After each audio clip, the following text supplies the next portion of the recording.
Like a real bad sun, I said, she said, why are you interested in that? And I said, well, did you get blistering? She said, no, I don't believe I did. It's just my hair turned white. And so from that, if you send a patient into therapy, medical therapy, and they get exposures of, say, 700, 800, 1,000 rads to the skin, you can blister the skin, right? At 7,000 rads, you destroy the skin. It'll never heal in that spot. But so the fact that she said she didn't have blistering, I said, well, I guess I shouldn't, this is probably private medical information I shouldn't be talking about. But it was so startling to talk to her. I realized that her skin exposure amounted to hundreds of rads, much less than the cattle at 20,000 rads. But she still had very significant skin exposure. Her location I don't have placed on the map. It's never been dose reconstructed. That's another case where you can actually use her symptoms and what she noticed to establish what the dose was at a point in space, what the concentration of the material was. That's as touchy-feely as I get. I use my wife to tell me when usually it's very handy. She kicks me under the table when I'm supposed to shut up. And I don't have her here today. So likely dose to the hair follicles on Barbara Kent was between 100 and 500 beta plus gamma is what I concluded. But it was fascinating to see her. And these type exposures never occurred in Utah. Never occurred downwind of the Nevada test site tests because they were so far away. It took so long for the contamination to get to them. They just weren't exposed to this type of radiation. And the saddest part is, what do? The saddest part is, this has been largely ignored. When I was preparing this talk, I went and looked at, there were 5 bombs set off like Trinity. Trinity was set off, and then they set off, the Hiroshima was a gun device, a different type of weapon, much even worse in terms of dispersal. The third was Nagasaki, the Mitsubishi torpedo plant that built the torpedoes for Pearl Harbor was the aiming point. Dutch Van Kirk was the navigator. I had him over at my house, and I was talking to him. He had a lot of war stories about bombings of it and how that worked. Then they went in 46, they had Operation Crossroads at the Marshall Islands, and they planned to set off 3 nukes. They set off one, the Able shot, just like here in Nagasaki, high altitude. Everybody was disappointed. There wasn't much happening. They had Japanese and German captured battleships and military gear, and they had obsolete US stuff, and they put cages of animals on it to see radiation effects. They did many scientific experiments. But when the Baker shot, the second shot went off, you probably remember that Michael Jackson video, The Man in the Mirror. I'm looking for a man in the mirror to change his ways.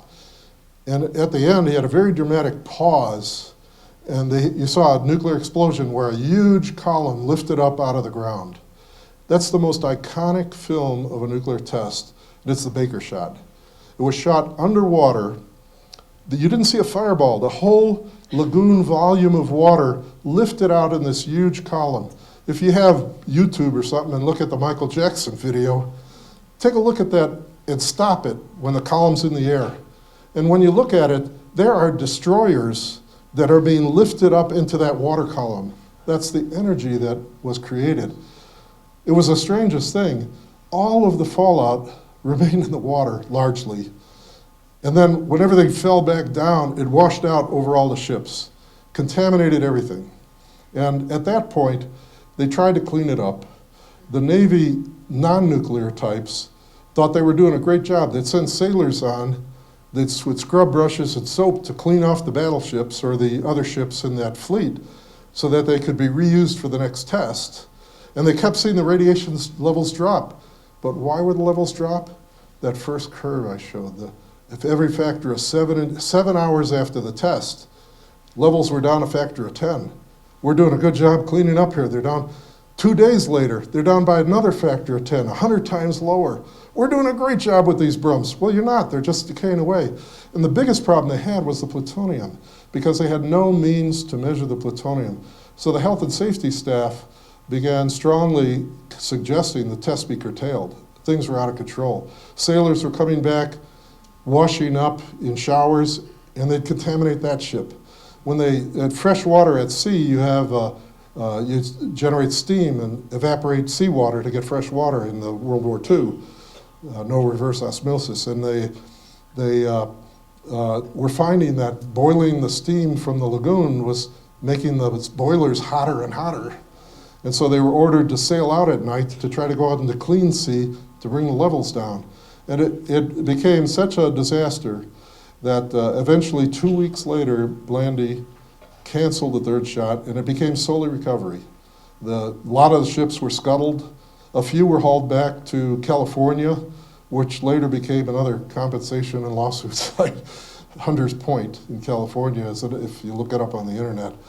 And so everyone, Wikipedia, everyone says that Baker shot was the worst contamination we've ever encountered from a nuclear weapons test. It was unbelievable. All of the Navy requirements they have today to not have the entire fleet destroyed by a single Russian nuke or Chinese nuke. They have deluge systems, so a nuke goes off, they're throwing water on the top of the ship so the fallout doesn't adhere to the paint and gets washed out into the sea. Otherwise, a single nuke could take out a lot of vessels and never even sink them. They just take out the sailors in them. So it's all sorts of funny things were learned. What wasn't realized at the time, the fallout from Trinity was different. It didn't all get incorporated into water and dumped down right on the Trinity site. It got carried off at lesser concentrations and greater concentrations at different points. But that fallout at Trinity was as significant an event, but just wasn't subjected to the study. Look back at the Japanese data. All right, where is that? Look back at this Japanese data. I don't know how many people were downwind of Trinity. I really don't. But I do know that about 7,500 Japanese had radiation exposures where they had really positive cancers. And 500 of those were in a category so unbelievably high that half the people in that category died. Right? But every other category, the 7,000 Japanese where we saw positive health effects, have been studied and are still being studied to this day for their long-term health effects. What are they dying of? What symptoms are they exhibiting? And that sort of thing. If they simply had viewed the downwinders in New Mexico as the scientific opportunity to add to that population of 7,000, are there 2,000 downwinders? I have no idea. If you go back to that plot I showed from our report, 50 farms maybe in 3 towns. I don't know how many. I was asking a fella today how many people are in Carrizozo, because I looked it up on Google, and I can tell you officially from Google, there's 8,500 people in Carrizozo, and everybody from Carrizozo tells me there's only 800. So I don't know. I don't know who's right. Either the people living in Carrizozo or Google. But I rely on Google for an awful lot of things, it didn't do well finding this place to get in here tonight, but it does pretty good other times. But if you look at it, could there have been for the 7,000, could we have added another 1,000 people of different ethnicity and different cultural backgrounds and learned more about health effects much more conveniently than setting up a huge program to monitor those people in Japan? It just seems to me that the combination of the classification concerns, which were overstressed, the 40s American perception that you didn't want to create liabilities for the government. And so all of that led the government in the 40s to create a situation where Trinity was suppressed. And yet, other studies, like the martial art, like Utah, like the Japanese, have been subjected to enormous scientific studies and enormous compensation where justified. Now, when I started giving this, I practiced pieces of it, and everybody's a critic. I'd have to say in New Mexico, you people are way too nice. You know, I think the photography team said, oh no, you're really good looking. And I said, well, that proved one thing to me, they're liars, right? And so everything else they said can't possibly be true, because I know that not to be true. So everyone has been very complimentary, but normal people I work with aren't. And I might move to New Mexico. But I kept saying, well, what's fair? What's the difference between fair and just? And in American, there's all sorts of levels of that. There's levels where it's nation of laws. What are laws' requirements for fair and just? And there's ethical and moral requirements. I won't get into those. Just thinking about the legal terms, if you rob a 7-Eleven, say, I was acquitted, so don't look to me for that. But fair means that each side in that trial, or if it's a non-criminal, if it's a civil action, each side has equal access to the information, has equal opportunity to present witnesses, has equal opportunities to question witnesses. That's called, what we call in the US, a fair trial. They can challenge opposing witnesses. That's fairness deals with an openness of the information where everyone has access to that information. And so the thoughts I'd leave you with tonight are, have the Trinity Downwinders been treated in a fair manner? And so that's striking to me as I thought about it. The other term that I kept confounding, and I must say, heavily criticized, but justice, what's a just thing? And after the trial phase, a jury appears, if you rob the 7-Eleven, either says guilty or not guilty, and if it's guilty, the judge is responsible for providing justice. And what that means is I shouldn't get 30 years for robbing a 7-Eleven if a guy 2 counties over gets 3 months. Justice means you apply the laws in the same manner. So there's both truth, there's both fair and justice. And I ask, have the Downwinders been treated in either the fair or the just manner? And you cannot point evidence to me that suggests that either has been met. And so there's probably the most famous speech in America recently. Oh, now here, let me go one more slide. Just this again, with this slide I'm trying to show how much the information about Trinity has been suppressed, right? So in 2005, Congress asked the National Academy of Sciences. This is a private organization authorized by President Lincoln. And what they do is if a major science question comes up, they pull together the top scientists from around the world and have them theorize and think and write about that scientific problem. They're the advisory body to the US for science. And the way they exercise it, the National Academy sets up the National Research Council, and Congress said, should any counties be added to the Radiation Exposure Compensation Act?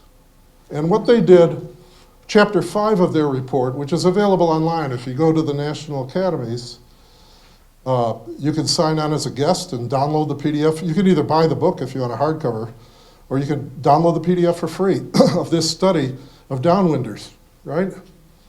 And it's a detailed, dense book. My doctor suggested I read it every night before I go to bed, because it explains how one does calculate the probability that a cancer was caused by radiation. What are the uncertainties in it?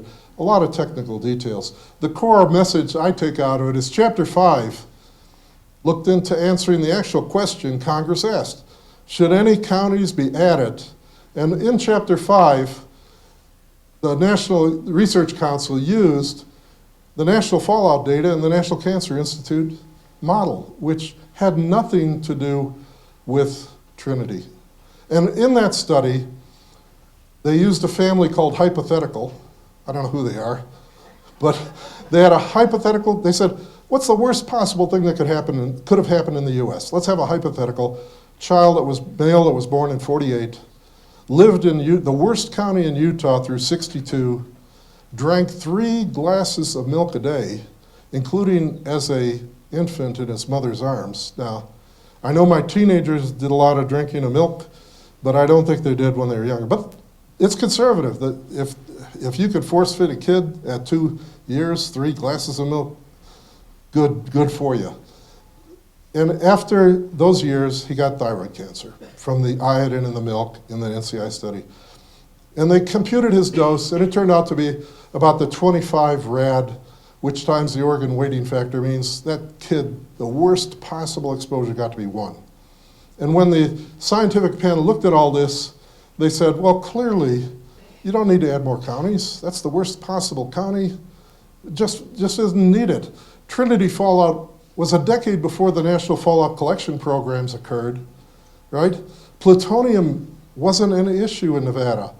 In '48, Los Alamos finally got to make a hollow ball of plutonium and go out in Operation Sandstone and crush that ball. And in '48 also, what's his name? Hans Bethe, Nobel Prize winner as well, famous international scientist, and worked on the bomb project. And he made a statement like, they were arguing about whether to proceed with hydrogen bomb development. He said, well, once you get a nuclear atomic bomb like the Trinity bomb, more than 90% efficient, you really can't you can't get more bang out of it. You have to go to the hydrogen bomb. It's the point he was trying to make. So by the '48 tests, they had already figured out how to use up much more of the plutonium. And so by the '48 tests, there was no more plutonium. And so the plutonium, there was, but nowhere near the quantities that Trinity released. But that plutonium wasn't a serious issue for the Nevada test site test. So it never looked at. It wasn't an issue. But none of that, in terms of fairness, in terms of equal access to the information, none of that was available. Infant mortality wasn't considered. Now, in June 2019, Congress once again asked the question, this time of the Congressional Research Service, and they had a good guy. The guy was an expert in workman's compensation and disability. And the Congress asks hundreds of questions a day. They might ask, does George Foreman grill really work or something? I don't know what they ask. But if you go up to the Congressional Research Office website, you'll see hundreds of reports a day. Congress, anytime a senator or congressman has a question and doesn't have the time to answer it, they boost it over there. That's a group that'll research and get the answers and give them a report. And one of the reports they asked was, should we add more counties? And so this fellow wrote an excellent report summarizing everything about RECA. And at the end of it, his conclusion was, because of this 2005 report showed nothing else was needed, nothing else is needed. So again, he wasn't knowledgeable about the effects of Trinity. He was using a report where nationally prominent scientists did not consider the actual radiation effects, actual fallout effects of Trinity. It's never been studied. So to me, that's an astonishing statement about whether it's fair or not. Has the information been provided? Has it been looked at? Has each side had the opportunity? And I said it earlier, this spring NCI is supposed to report on Trinity. I hope imminently, in the next few months, Los Alamos may actually publish the 6 reports, of which I reviewed 1, also on Trinity. So a lot of data is coming down the pike. If they're good studies, they may show just what I've been trying to argue here. And finally, I point out that every federal law has a sunset provision. We don't have laws on horseshoes anymore because we don't ride horses down Interstate 25. And so every law nowadays has a sunset provision. And in 1990, when Congress looked at it, they said, well, RECA should expire in 2022. You know, that'll be 32 years later. Anybody who had cancer, certainly nearly all of them would have applied for it. And we'll just let the law lapse in 2022 because we don't need to keep that one on the books. So time is of the essence. If anything will be done for Trinity, either that law has to change and the sunset provision has to be modified, or modified for Trinity, or you've only got a year or 2 here to have any action occur. So that's, and I love this artist. It doesn't show on this picture. This is Maya Lin. And in my generation, I was fortunate. They had a lottery for the draft. I was sitting having a beer with my buddy, Dick DeBeal, and he got number 8 or something. There's no question at all who's going to be drafted. I got 300 something. So there's no question at all that I was going to be able to stay in school, finish my degree. But many of my generation went to Vietnam, served, many didn't come back. Maya Lin, the artist here, did the Vietnam Memorial. The Vietnam War was very controversial. Her monument, when it first was proposed, was really controversial. It just didn't fit in with the mall in Washington, the Grand Lincoln Memorial. It just did not fit in at all. And she had this very simple granite slab. If you've never been, it's very moving. She also was hired to do one for Martin Luther King, and this is hers. For the engineers in the crowd, I still don't know how someone who didn't take calculus was able to do this. It's an inverted cone. There's a film of water. The surface tension of the water keeps the water adhering, and as the cone's diameter shrinks, the water film gets thicker and thicker until gravity can make it form drops and fall off. How does somebody who didn't take calculus know how to calculate the angle of that cone? But if you go to Montgomery and sit on the steps, you hear the water falling, it's very moving. One of the most famous speeches is his I Had a Dream speech in Washington. And Black Baptist preachers really liked the prophet Amos. And part of the reason was income inequality was rampant in Israel at 750 BC. They controlled trade routes, merchants were getting wealthy, the religious leaders wanted donations to the temple, but if you were poor, you were sold into slavery if you couldn't pay your debt. And we only do that today for college students who take student loans out. Do we still sell them into slavery? I think we do. But so you can imagine for Black Baptist preachers, Amos is a rich section of the Bible for sermon topics. And so it was for Martin Luther King. And in his speech on the Mall, he gave a grand speech. It would not have been a great speech at all. And he ended paraphrasing Amos, which this Maya Lin memorial is just spectacular in my view. It's very moving. And he was going to end there. They had worked, and they decided it's a national speech. It has to be very measured. And arguably the greatest gospel singer, Mahalia Jackson, shouted out, "Tell him about the dream, Martin." Because a short time earlier, he had given a much smaller non-national speech in Detroit, and he waxed eloquent. And so he dropped his speech and added 600 words to this one, the I Had a Dream. And it became one of the most famous speeches in America. It resulted in the Civil Rights Act passage. The Democratic Party at the time was a party of segregation and Jim Crow laws and voting restrictions. They transformed political parties. It transformed America. And it was a very moving speech, but his concerns were justice. Just as in 750 BC, the prophet Amos, all of his book is on justice. And to me, the situation with Trinity Downwinders seems astonishing. I fail to see how we could have ignored the details that have been more or less out there, but they just haven't been absorbed by the scientific community. It's just, what does it take to correct this? And I leave you with that thought. I don't know. I think you can tell from my sentiment that I think there's a lack of fairness here, that the information hasn't been accessible, hasn't been utilized in the scientific community, and certainly has only been developed organically by activist organizations like your own. And then if there's not fairness, how can there be justice? And that's where I'll leave you with tonight. A little heavy thought.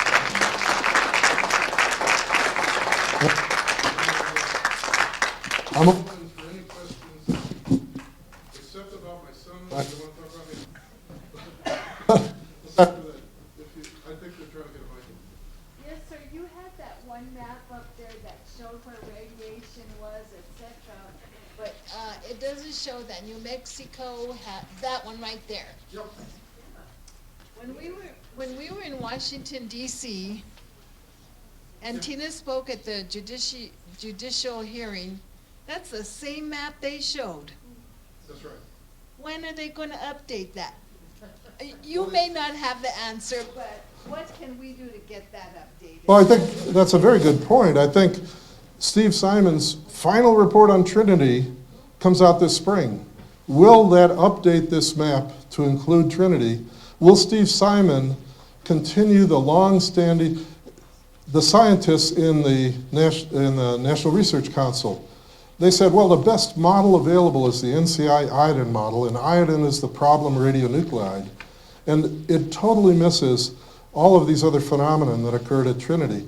Will Steve Simon pull those in?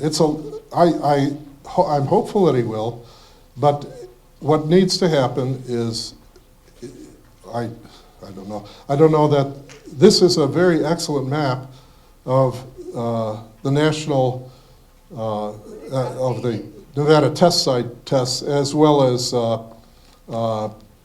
off-continent and Russian tests as well.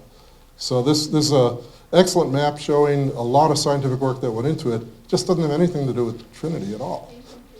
It's an incomplete. And that's the stunning thing. And people look, this is such a prominent map. You ask someone who doesn't, like a very good workman's comp expert, disability expert for the Congressional Research Office, if he's asked, well, what's the dose? He says, well, let me look it up. Oh, NCI has done all this. This is the dose. And the words, what NCI should be forced to say is exposure for all nuclear bombs, all this, except for the Trinity test in New Mexico. If they put that in, it'd be an accurate graph. But it doesn't. No, they don't say that. So the perception is just. So you also talked about the RECA sunset provision ends in 2022, and you said that we need to start moving on this fast. How much more faster can we go? Well, it's been 75 years. Well, I don't know. I'm not, like I said, I flunked fire grades. I don't know how the things work in Washington. But if you look at it, I don't know how long it takes. If you allow a law to expire, I suspect it's far more difficult to create a new law just for a new purpose for a small group. And so I think it would be useful to extend the sunset provision to allow full consideration of the impact from Trinity. If not, the law will expire, and I think that's bad. But I'm not in Washington. I don't do politics well. Now, when the Japanese people were here and met with Tina, they said that our government took better care of them than they did us. That's I wouldn't dispute that. When I looked at those numbers that you have up there, you have all the dollar amounts for how much it's spent to take care of the Japanese people and everything. And on Trinity, it all has zero, question mark, zero, question mark.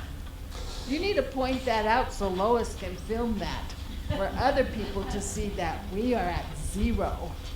Well, that was for the compensation part. There has been money. They spent $1 billion in 45 developing the bomb to do Trinity. That's Trinity money. And they spent several millions of dollars on the study, the LADRA study, I'm sure, with all of the efforts CDC put into it.